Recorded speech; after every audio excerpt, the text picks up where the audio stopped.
wabarakatuh. Innal hamdalillah nahmaduhu wa nasta'inuhu wa nastaghfiruh wa na'udzu billahi min syururi anfusina wa min sayyiati a'malina may yahdihillahu fala mudilla lahu wa may yudlil fala hadiyalah.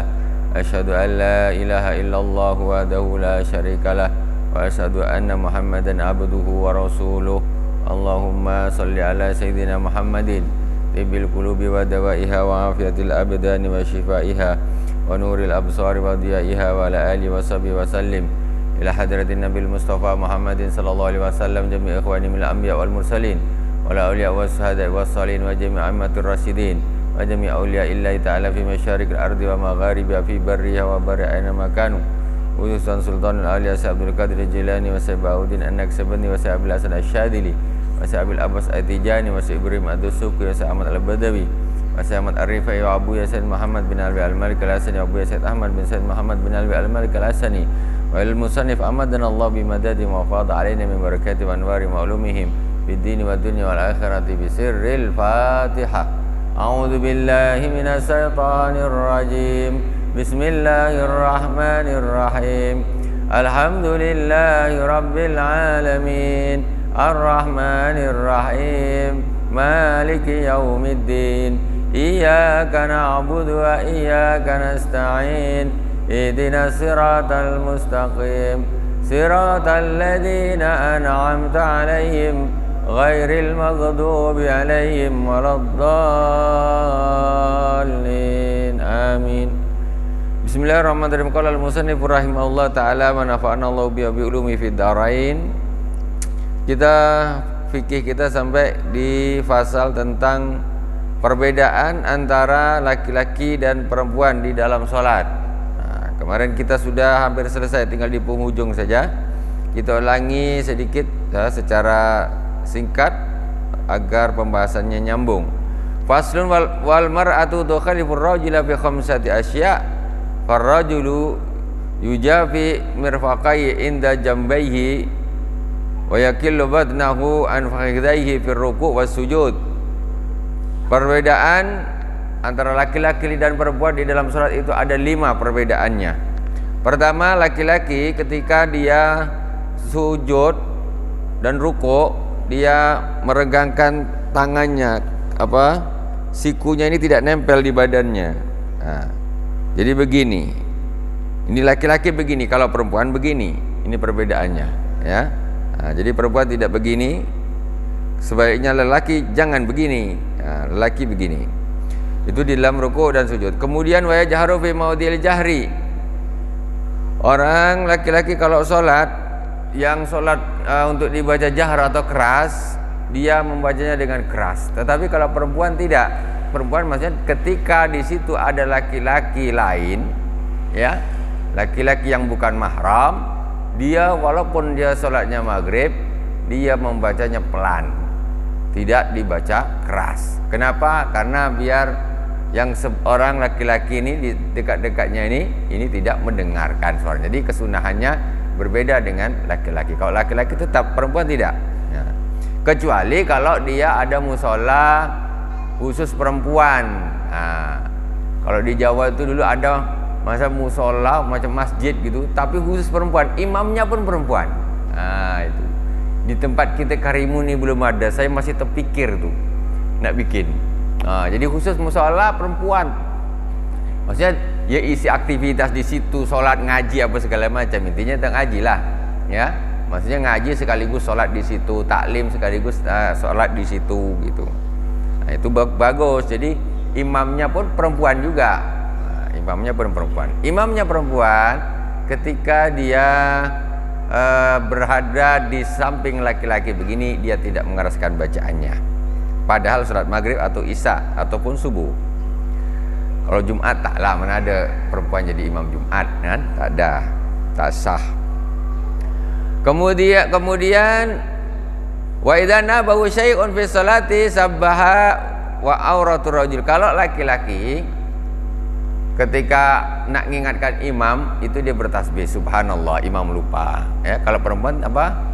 Pakai tepuk. Tepuknya begini, bukan begini.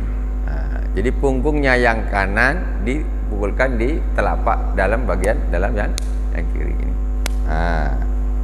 Itu. Wa jami'ul badan. Mana ni? Wa idza nabu syai'un fi sholati safaqat bidarbil yumna ala dhahri yusra. Bidarbil yumna ala dhahri yusra begini. Karena kan begini posisinya. Gini. Kalau pas begini, kalau pas duduk begini berarti ya begini. Kalau pas duduk kan pasti tangannya begini, ingatnya. Gini atau begini. Tidak begini. Jadi yang kanan nepuk punggung tangan kiri. Karena kalau begini lahwun ini main-main namanya di dalam sholat. Di dalam sholat kok tepuk tangan? Ini bukan tepuk tangan, mengingatkan si imam yang lupa. Kemudian wa idza nabahu syai'un wa jami'ul badanil mar'atil khurratu auratun illal wajha wal kaffain. Ini sekarang kita sampai di sini. Kemudian seluruh badan wanita itu yang merdeka itu adalah aurat di dalam sholat kecuali wajah dan tangan sepergelangan. Gini, tangan sepergelangan, jangan diartikan telapak tangan. Di situ apa terjemahnya tuh? Telapak tangan apa? Mana lagi bukunya? Tinggal 2 biji, tinggal sebiji lagi. Pak Ketua, tinggal 1 aja buku dah. Kacau. Jadi jangan diartikan telapak tangan, karena ketika diartikan telapak tangan nanti pemahamannya akan berbeda. Berbedanya gimana? Telapak tangan ini berarti ini yang tak boleh nampak cuma ini, kalau ini nampak batal, kan gitu. Jadi perempuan di dalam sholat ini buka mukanya nih, buka sini sama tangan segini. Ini hukumnya wajib, ini buka nih. Apa namanya ketika sholat wajahnya dibuka. Tuh. Kemudian wahada auratu fi shalah amma kharija shalah fa auratu jami'ul badan. Itu di dalam sholat. Kalau di luar sholat seluruh badan. Itu kan? Di dalam sholat tuh lebih ringan daripada di luar sholat. Kenapa? Karena di dalam sholat ini nak menghadap Tuhan yang menciptakan. Kalau di luar sholat nak ketemu manusia macam-macam beda nih, nak ketemu. Kalau dengan Allah buka gini segini. Kalau di luar, jadi perbedaan pendapat ulama. Tetapi ulama Imam Syafi'i yang mengatakan seluruh badan di luar sholat, di dalam sholat ini tetap harus dibuka. Ini tetap harus dibuka di dalam sholat. Wal amatu karrajulu fi shalah fatakunu auratuha ma baina surrati wa rukbah. Kalau amat hamba sahaya perempuan, hamba sahaya itu semacam, kalau kita lihat tuh macam separuhnya orang merdeka nilainya. Jadi kalau orang amat ini, hamba saya ini auratnya sama seperti laki-laki. Sama seperti laki-laki, baina surrah wa rukbah. Sama seperti laki-laki, Pak. Itu hamba sahaya gitu. Itulah hamba sahaya, bedanya dengan orang merdeka. Padahal sama-sama perempuan juga. Cuma karena dia itu hamba sahaya. Jadi auratnya berbeda dengan perempuan biasa yang merdeka. Dia justru sama dengan laki-laki antara pusat dan jadi ini ke atas nih tak apa-apa nampak. Tak apa-apa nampak. Tapi di Indonesia jangan nak nyari amat pula. Mana ada lagi amat apa hamba saya nih. Terus ada lagi jangan sampai pembantu dianggap hamba saya. Ini kacau lagi. Wal amadu karrajulu fi sholati fatakunu auratuha ma baina surrati wa rukbah. Selesai.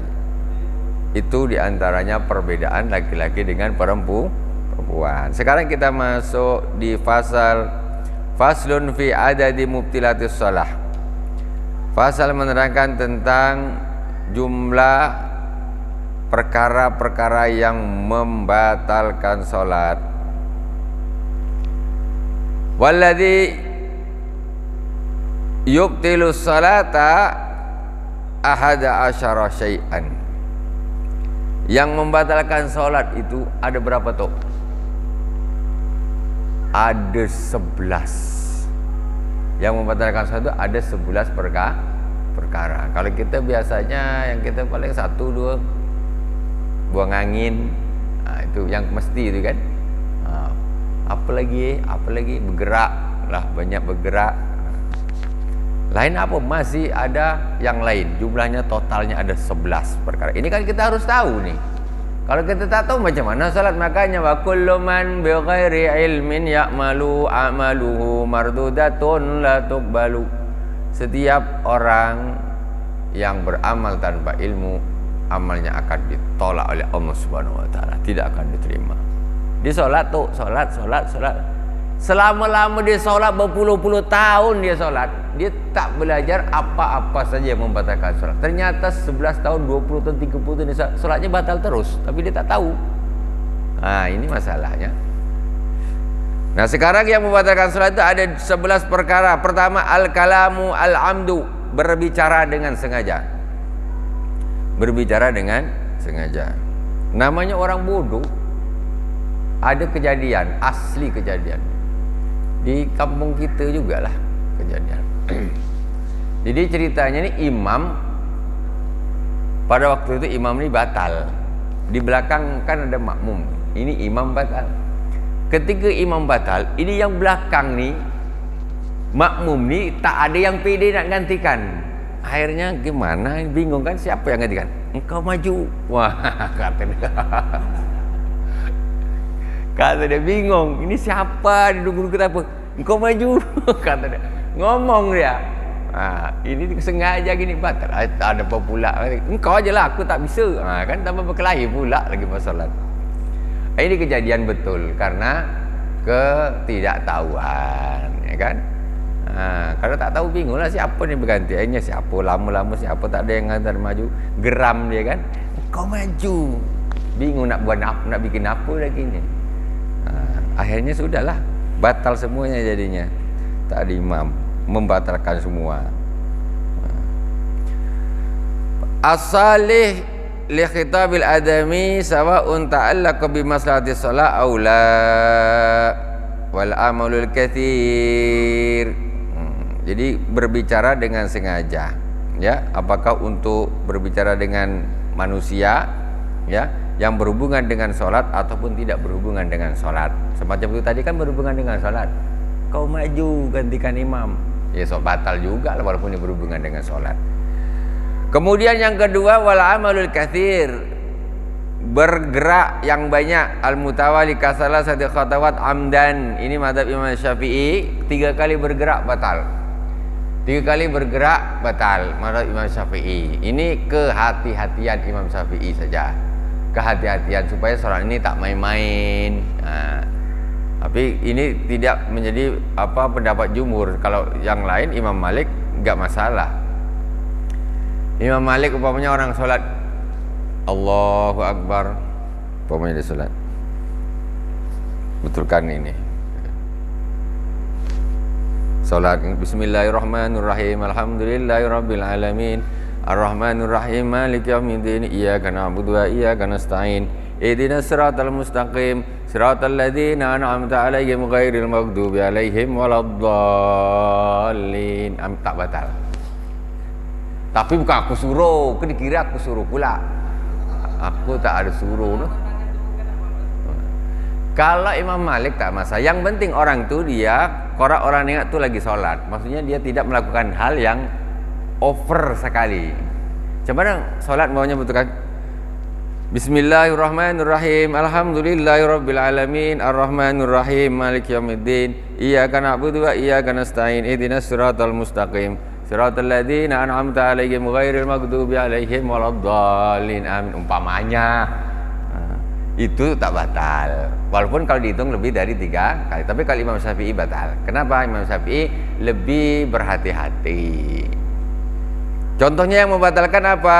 Al-kasalah sadil khatawat amdan, seperti berjalan 3 langkah berturut-turut sengaja. 3 langkah berturut-turut. Kalau nak jalan 1-2 langkah maksimal, jangan 3 berturut-turut batal. Nih kana zalika aw sahwan amal amalu al qalil fala tubtilu sholata bihi. Jadi kalau orang nak berjalan pun di dalam sholat, melangkah di dalam sholat itu ada caranya. Contoh makmum menggantikan imam yang batal. Ini ke depan ini berapa langkah? Sekitar 2 langkah ya. Sekitar 2 langkah ke depan. Kalau ikut pendapat Imam Syafi'i, kalau dia berjalan 3 langkah gini batal sholatnya. Makanya ini pendapatnya kan lebih hati-hati. Kalau Imam Malik tak ada masalah. Imam tu batal mundur, makmum ni jalan aja ke depan 1, 2, 3 sampai dekat sini, tak ada masalah. Itu tak batal. Ini perlu kita tahu juga. Nah sekarang kalau nak jalan ini menurut SOP-nya ini, biar tidak melebihi dari 3 kali gerakan, melangkahnya tuh jangan seperti orang pergi ke pasar. Orang pergi ke pasar macam melangkahnya gini kan? Kan gini jalan. Normalnya orang jalan kan gini. Ini kalau jalan begini, ini dihitung 1, 2, 3 gitu. Ya, ini pokoknya saya ini cuma menyampaikan urusan fikihnya saja, bukan dari saya. Jadi kalau nak melangkah ke depan, ini jangan sekarang ini mestinya kan 2 langkah tapi jadi 3 kali gerak, 1, 2, 3 kan gitu. 2 langkah kan jadinya 3 kali gerak. Tapi berjalannya jangan begitu. Kaki kanan ini ya, contoh kaki kanan dulu mestinya. 1, 2, ini gini. Jadi jangan belenggok jalannya 1, 2, 3 dan begitu. Bisa dibedakan tak? Paham tak? Ya. Jadi kakinya nih kanan 1, terus yang kiri nyusul diratakan gini. Berdiri maju lagi kanan lagi, kiri lagi gitu. Ini baru dihitung 2. Tapi kalau langsung gini udah dihitung 3. 1, 2, 3. Jadi 3. Ini fikih lah, fikih. Jadi walaupun ada istilah pendapat ulama, tapi begitu apa adanya. Kalau Imam Malik mengugi 1, 2, 3, ini pun tak ada masalah. Tak ada masalah. Ini perlu kita tahu karena supaya kita tahu juga bahwa jangan sampai kita beranggapan agama itu susah betul lah, kan? Gini tak boleh, gini tak boleh, gini tak boleh. Pada suatu saat ketika terjadi darurat ya tidak masalah digunakan pendapat yang tidak memberatkan. Tapi kalau ini saya rasa biasa, tidak ada masalah, tidak memberatkan. Kemudian wal hadasu wal amalul katsir sudah. Wal hadasu, wal hadas al asghar wal akbar, berhadas. Hadas kecil, hadas besar. Dah tahu semua lah kita, ya kan? Buang air kecil, buang air besar itu berhadas, membatalkan wudu. Wa hudusun najasah allati la yufa anha wa la waqala sawbihi najasatan yabisatan fa nafada sabu halan lam tubtil salatah. Kemudian terkena najis. Terkena najis. Dia sedang salat, Allahu Akbar, Bismillahirrahmanirrahim, Alhamdulillahi Rabbil Alamin, Ar-Rahmanirrahim, Maliki Yaumiddin. Tiba-tiba cek cecak di ke atas ini, tahu-tahu nyut plek di baju ini. Cecak tuh berak kena di baju. Terkena najis ini, ketika baju ini najis, dia sholat bawa najis kan tidak boleh. Makanya sholatnya jadi batal. Tai cecak masih basah, berarti najis bajunya. Terus masa nak buka baju jadi imam, buka baju dulu? Macam mana jadi imam buka baju? Tak bisa. Buka baju geraknya beberapa kali, otomatis tidak bisa. Jadi sholatnya batal. Umpamanya imam, dia jadi imam, dia tidak harus berhadas saja. Umpamanya pas dekat sejadah depannya ada tai cecaknya, dia Allahu Akbar, dia sujud. Pak dia bau apa nih, bau betul nih, kata dia. Macam tak sedap aja bau nih. Cek punya, kena dia. Entah dekat sebelah hidung dia, entah dekat sini dia. Waduh, tai cecak. Habis batal wudu, sholatnya, wudunya tak batal, sholatnya batal. Maka ketika itu imam mundur. Imam mundur itu bukan hanya pas kentut saja, terkena najis pun sholatnya batal, dia mundur, makmum menggantikan. Ada lagi yang perlu diperhatikan para pengurus masjid nih, kadang-kadang kebersihan kurang terjaga di daerah imam sama di mimbar. Mimbar itu harus bersih, harus suci di situ. Jangan ketika khatib berkhutbah di situ ada najis, dijak dia gini. Khutbah itu wajib suci dari hadas dan najis. Kadang-kadang ada mimbar yang memang tak pernah dibersihkan sama sekali. Madu, kotor di dalamnya tuh. Mentang-mentang yang lihat cuma khotib aja seminggu sekali, setiap Jumat sekali. Jadi tak bersih dia. Ketika naik mak bersepan aja sini. Itu kalau diijak seluruh orang Jumatan ini tak sah semua. Macam mana? Khutbahnya batal, Jumatannya batal juga. Ini harus diperhatikan. Cuma kadang-kadang ini tidak diperhatikan. Khutbah itu syaratnya si khatib ini badan suci semuanya, suci dari hadas dan suci dari najis. Tempat dan pakaian semuanya harus suci, badan harus suci. Makanya harus dicek betul, diperhatikan, dibersihkan lah pokoknya. Itu jangan tidak tuh. Kemudian wal hudusun najasa allati lam yu'fa anha walau waqas ala sayyi najatan jabisan. Kalau najisnya tuh najis kering, ya. Najisnya tuh najis kering, dia jatuh nih. Wanita Allahu Akbar. Tiba-tiba ada tengah sholat, tiba-tiba ada najis jatuh di sini. Tapi kering dia. Najis itu kering, tak basah. Ada apa tahu di baju gini, najis kering. Gini karenanya. Sholatnya tidak batal. Dengan catatan najisnya kering. Jadi dia tak nempel di baju, tak nempel di kulit. Kalau najisnya basah, tak cecak basah. Tambah rata lah dia di sini. Di sini pun lagi ala kacau betul cecak nih. Dah lah. Contoh. Tuh. Ya. Yeah.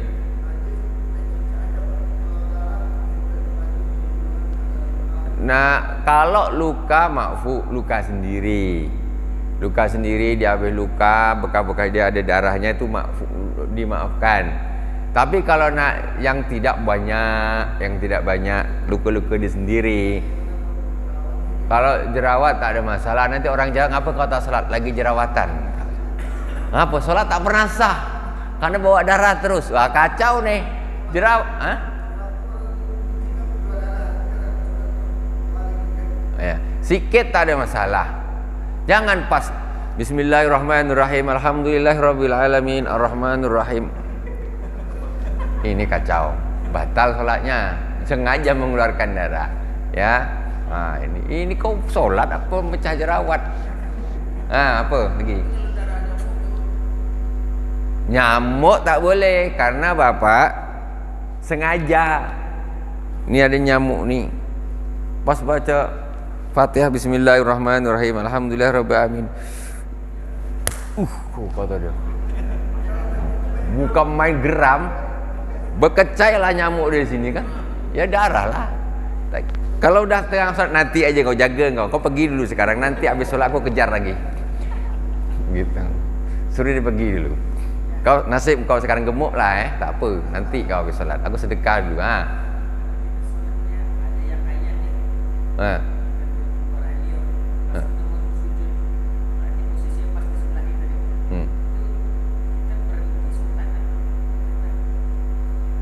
Maksudnya kurang air liur ini maksudnya gimana?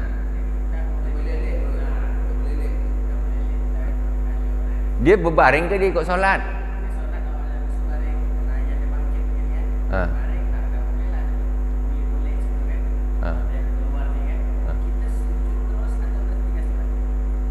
Selagi orang itu tidak berbahaya, teruskan sholat. Tapi kecuali orang sebelah ini berbahaya, nyawanya terancam, baru ditolong. Kena air liur ini apa namanya? Kalau dalam posisi memang air liur nih, kalau secara ini, kalau di posisinya tidur, orang tidur nih, kalau kepalanya ini dikasih bantal, ini airnya nggak najis. Tapi kalau tidak pakai bantal, najis. Karena kalau tidak pakai bantal, itu dia dari dalam perut keluarnya. Tapi kalau pakai bantal dia hanya dari sini saja, itu tidak najis di situ. Ya kalau dia berbaring, ya berarti kalau dari dalam perut berarti najis, gitu. Dia kan sebelah engkau situ. Posisinya kalau sujud kena gitu ya. Posisinya kalau kita sujud kena.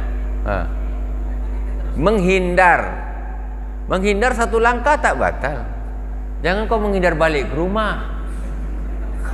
Ini menghindar dia Pak jauh balik ke rumah. Kenapa orang sebelah aku ayat? Jangan kau berhenti. Menghindar satu langkah ke kanan, satu langkah ke kiri, satu langkah ke depan, satu langkah ke belakang. Boleh. Menghindar aja. Tak apa-apa melangkah tidak ada masalah melangkah di dalam salat. Lagipun tadi masih ada bahasa kalau 2 langkah tak ada masalah. Ada yang lagi lebih murah 3 langkah pun tak ada masalah. Yang lebih murah lagi. Menghindar saja, ya. Jangan kau batalkan itu kalau ada orang sebelah ini memang dia terancam nyawanya, keselamatannya, itu kita tolong.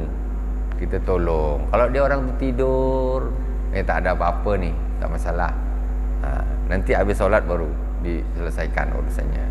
Atau karena noje, aku nanti ngepel susah nih katanya kan. Tukang bersih marbot masjid. Oke, lanjutkan ya. Kemudian wa khudusun najasa wa kisaful aurah. Wankisaful awra inda amdan fa in kasabar rihu fasataraha fil hali lam tabtul salatuh. Kemudian terbukanya aurat. Orang sedang sholat, auratnya terbuka. Entah kain sarung dia, entah celana dia, itu terbuka, nampak auratnya. Atau kadang-kadang sekarang anak muda-muda nih, dia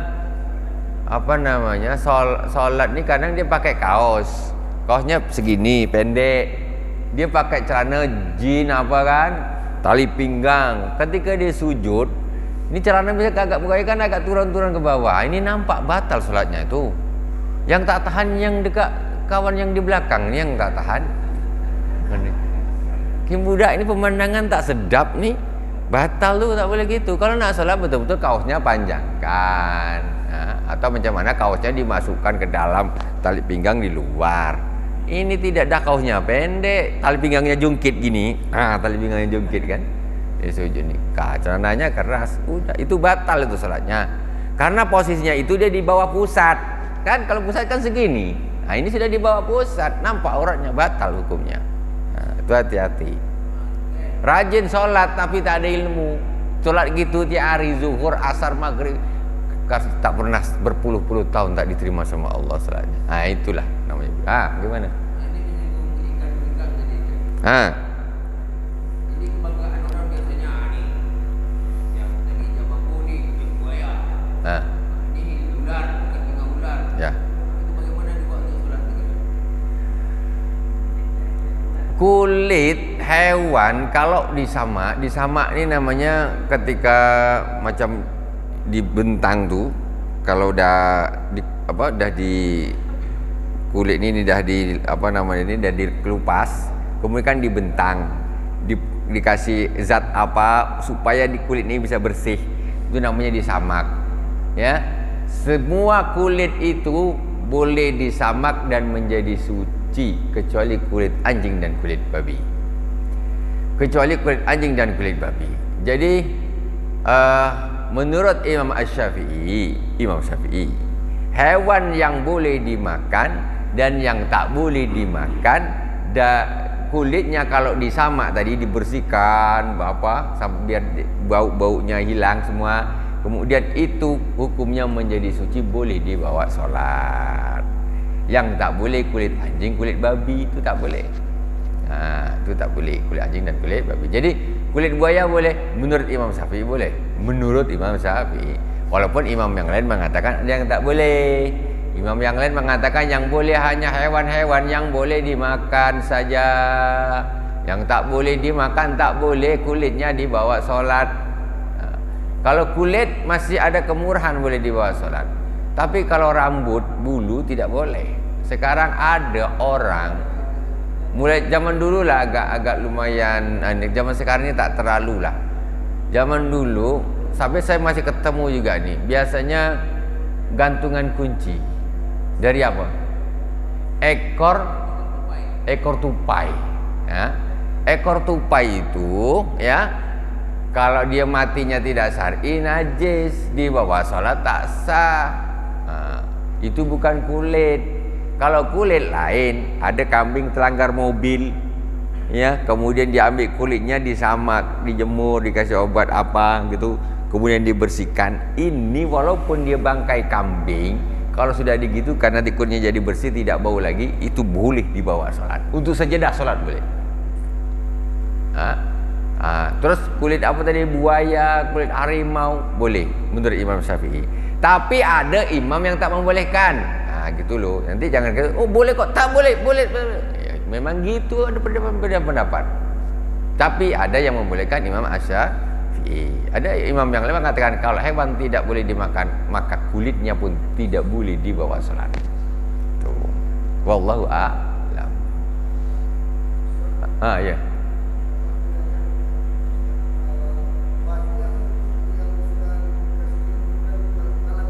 Apa?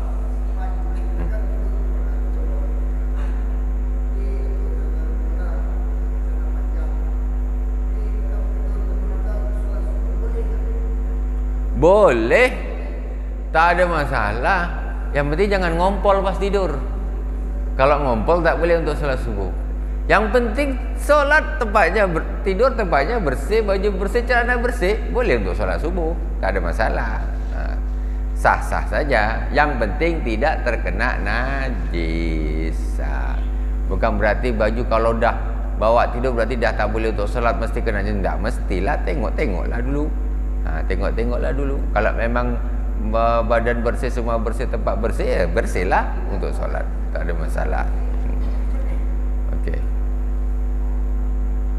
Lanjut. Ada lagi? Lanjut.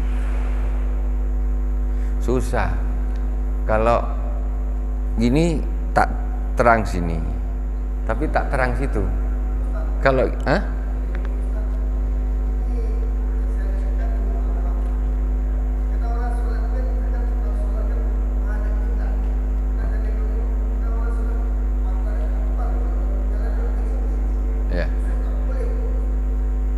tidak batal, cuman makruh, tapi tak batal. Yang wajib menghadap tu bukan mata, tetapi dada. Mata ini ke tempat sujud, aturannya ke tempat sujud.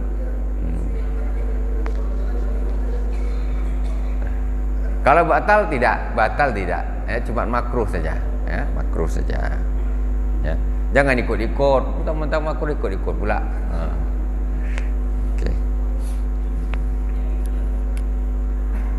Kita lanjutkan sedikit lagi. Kemudian bagi 10 aurah, ya, terbukanya aurat. Tapi ada catatan, tidak batal ketika auratnya tersingkap terkena angin tapi cepat-cepat ditutup. Itu tak batal. Umpamanya dia pakai sarung, Allahu Akbar, solat dekat luar sana, penuh masjid, angin kuat, puting beliung, terangkat sarung, beginikan lagi, cepat-cepat, maksudnya cepat-cepat tutup.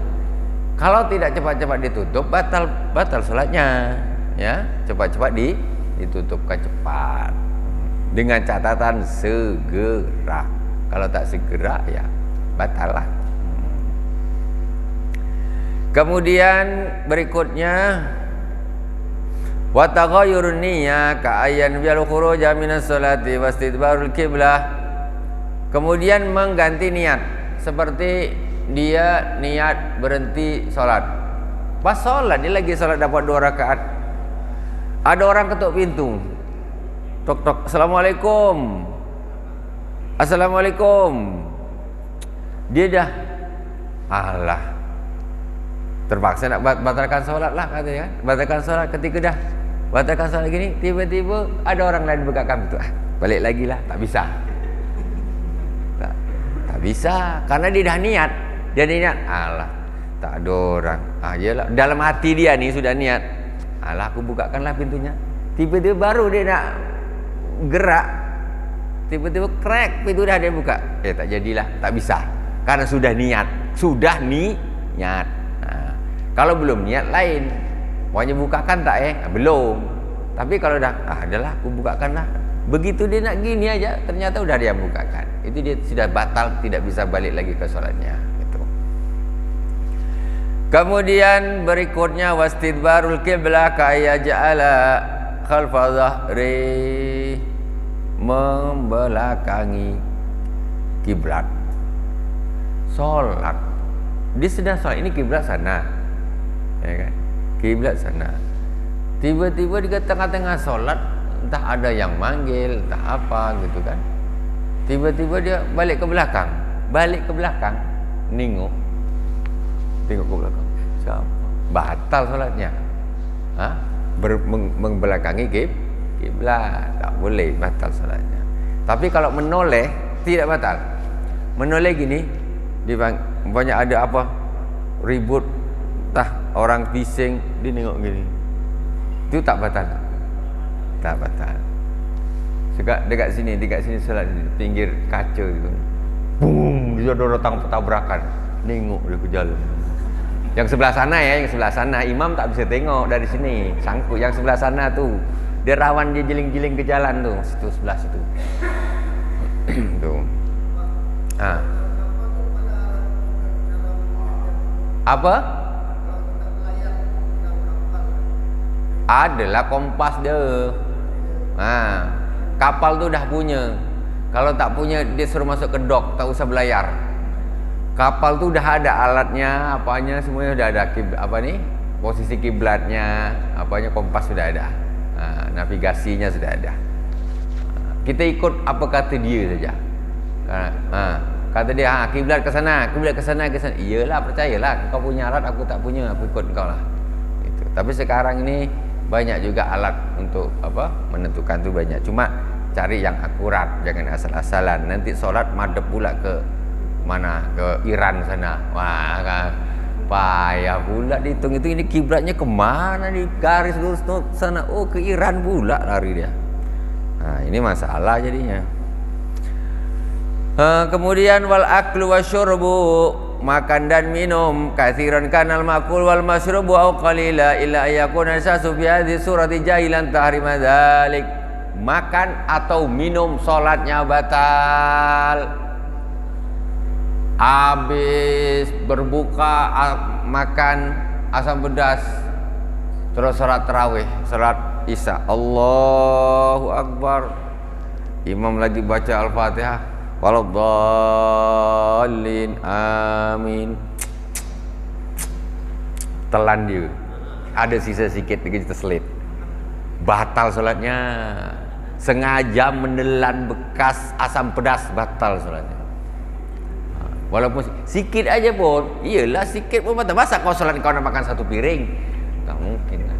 Ya sisa-sisa yang kena di gigi kau tu lah kau makan. Itu batal. Jangan pula suka gitu kan.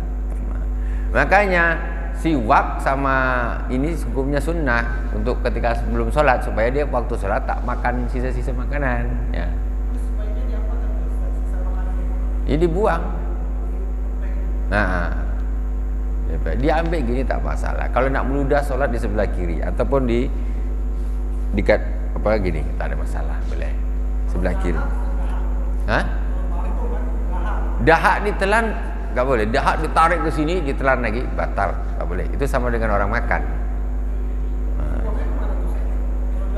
Dahak buang keluar, kau bawa tisu boleh gini, tak ada masalah. Kocek sini pun boleh, kau kocek taruh tisu. Serius ini, bukan ketawa boleh. Jadi kalau engkau gitu, engkau kasih banyak-banyak sikit tisu dekat kocek ni kan, ketika kau ada, tak batal solatnya. Ya. Tapi alhamdulillah kocek tu pas pula sebelah kiri kan. Ya. Ambil tisu di kocek gini tak batal solat tu. Jangan terlalu kaku. Ini berapa kali gerak? 1, 2, 3, 4. Susah nanti. ikut pendapat kalau udah gitu kan susah. Yang tidak batal. Ambil tisu, lap, balikkan lagi. Tak batal salatnya. Hah? Masukkan, masa nak taruh depan orang? Ya, kena gini nanti kau. Dahak tu suci, cuma kayak gitulah kan. Tapi dia hukum dia suci. Jadi mau tak taruh kocek bapak, mau taruh kocek orang. Enak kali belah segini. Enak kali bapak pegang sendirilah. Enak pula. Dikira tong sampah sini. Ya. Kasiran. Kemudian yang terakhir wal qahqahah. Qahqahah yaitu tertawa, ya. Wa minhum man ya'biru ana bidzahik. Tertawa batal. Salat batal tuh. Yang enggak batal. Ya. Salat ketawa batal salatnya. Kemudian yang terakhir wariddah yaitu murtad. Dalam salat kok murtad? Macam mana ini orang? Ya kan? Wa yaqatul Islam biqaulin aw fi'lin, yaitu keluar dari agama Islam dengan perkataan ataupun perbuatan. Wallahu subhanahu wa habis waktu tok. Saya pula yang kena komplain nanti. Dia Pak Atuk, ayat tanya tuh, tanya.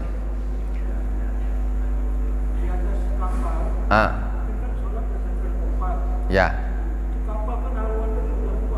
Ya.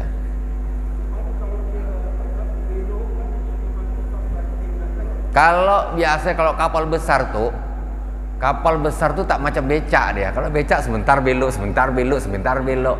Kapal besar terbalik kalau nak belok cepat-cepat. Tak, dia tuh biasanya jalannya tuh yang besar tuh lama sampai selesai sholat. Itu pun sebetulnya kalau dia betul-betul gerak di ini kita ngikut pun tak ada masalah. Bukan dia macam mobil balap begini, taklah.